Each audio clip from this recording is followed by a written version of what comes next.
Logistics companies have been in focus since the implementation of GST. Joining us now is Prakash Tulsiani, the ED and CEO at ALLCARGO Logistics. Also joining in is Soumeet Sarkar from the research team. Over to you, Soumeet. Thank you, Shraddha. Welcome to BloombergQuint, Mr. Tulsiani. So my first question to you, your MTO segment. In the third quarter, the realizations were weak, but the volume growth was good. So what is the kind of growth that one can expect on both the fronts for MTO segment? In MTO business, we are world's number one player. Our growth has been outstripping the market. The market is the world trade market. The world trade has been growing approximately at 3 to 3.5%, while we have been growing upwards of 10%. In our business of MTO, we have two segments of offering. One is the LCL business, the other one is the full container load. So it's a mix of both of these businesses. LCL being the mainstay, obviously that is what we started with, and FCL now developing even more. So that's the reason you see the combination of both of them, because LCL is where we have the value-added services. In the full container loads, we do services which could be door-to-door or it could be port-to-port. So that's why the margins will differ a bit. So what is your outlook on the CFS division with direct port delivery scheme coming in at JNPT port and with Mundra lease ending?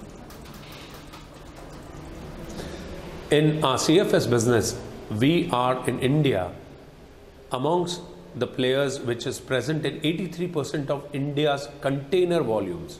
No other player in India is present in all the 4 locations where we are. That is Mumbai, Chennai, Mundra and now Kolkata.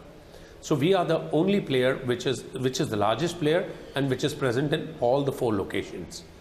Yes, DPD is there, which is for the ease of doing business. We support it. In fact, in one of our facilities, we have a yard for delivering cargo which is cleared at the port, stored at our CFS and then delivered to our customer. So we offer services to all segments of businesses, whether it is DPD, whether they require CFS, or whether they require even storage of cargo in warehouses. So definitely that is a new business segment which has opened and we are participating in that. As far as CWC warehouse, which you referred to in Mundra, we have discontinued the lease after a year, and that was the period that was required for 1 year of operations. We found that it is better that we operate in our own facility which we have. So we continue to be present in Mundra in our own facility. So do you expect your profitability to improve for the CFS division given the fact that Mundra lease has come to an end now? Of course, certainly, because the Mundra facility which we had on lease was not delivering the right ROCE or profitability, and that's why we have exited it. We continue to remain positive because we will be developing logistics parks as we go into the future. We have already commenced on 2 of our facilities where we have the land bank, and we own these properties or the land for some years now, and we're going to develop that. And once that development takes place, then certainly we'll see a lot more activity there. We're also looking at multimodal logistics park, and one of them would be Jajjar over a period of time. Once we have the rail connectivity and all the approvals in place, we will see the growth coming in the CFS division also. We have changed our service offerings and we are now offering DPD, CFS, third-party CFS, whatever is the need of the client. So we remain positive on this sector also. So your PS division has been a drag on your financials. How do you plan to turn around this segment? What we see in India is today the infrastructure development, number 1. Number 2, a lot of investments coming in, whether it is from the government or the private bodies. That investment cycle has picked up. Not only that, the consumption cycle or the consumption demand in India remains very strong. And for that, we will need a lot more activity on project logistics and engineering solutions. So in our project logistics, our order book is very healthy. We see that because there is a lot of investments being made. There are a lot of plants coming in. There are refurbishment of cement plants or fertilizer units. And for that, the project logistics is seeing a lot of traction. The order book is very, very healthy right now. In terms of engineering solutions, yes, because of the demand from the lot of industries where they are setting up their plants or refurbishing it, there will be requirement for equipment which is much needed if there is any refurbishment or new plants coming in. So we see traction there also. Yes, there was a dip in the last few quarters as far as engineering solutions are concerned. The leasing activity was at a low, but I think we have hit the low and now we will see the upward trend coming in the coming quarters. So what is your outlook on the contract logistics space, and how much do you plan to invest in this division? Contract logistics is a place or a field where we will see highest growth. There is clearly, because of the GST in place now, because of the consumption drive in India, there is a clear focus from the companies, those who are manufacturing or traders, that they want to focus on their core activity and they want to outsource the logistics activity to a credible player, a professional player, and we participate as Avashya CCI in that particular segment, and there we will see a lot of growth coming in.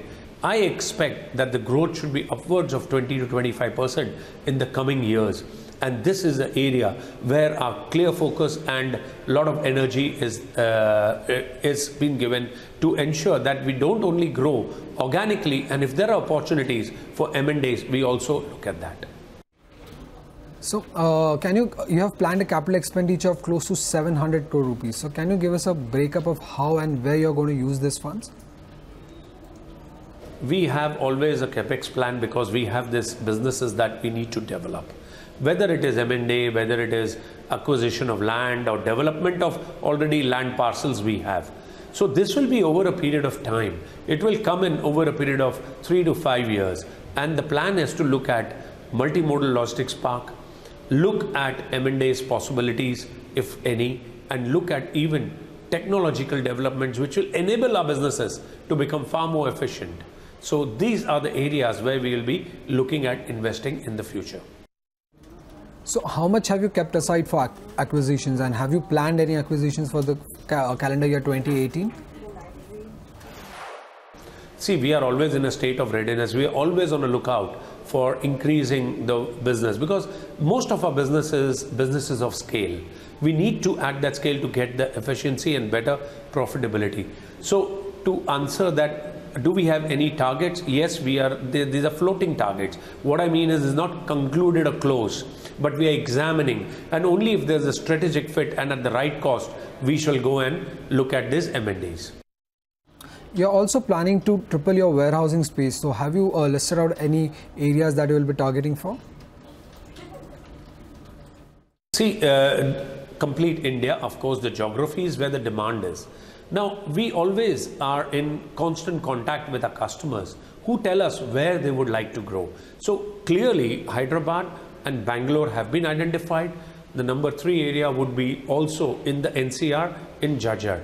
But we continue to observe how is the infrastructure development happening. Clearly, one of the areas would be the dedicated rail freight corridor, which is an area where we will focus and see where are the setups coming up in terms of states which are enabling the industrial development clusters, and along with that we will see whether there is a need for logistics parks that we have planned, and then go ahead. So 3 areas are very clear. The others will depend on what the development plan of each of the state or the government overall is.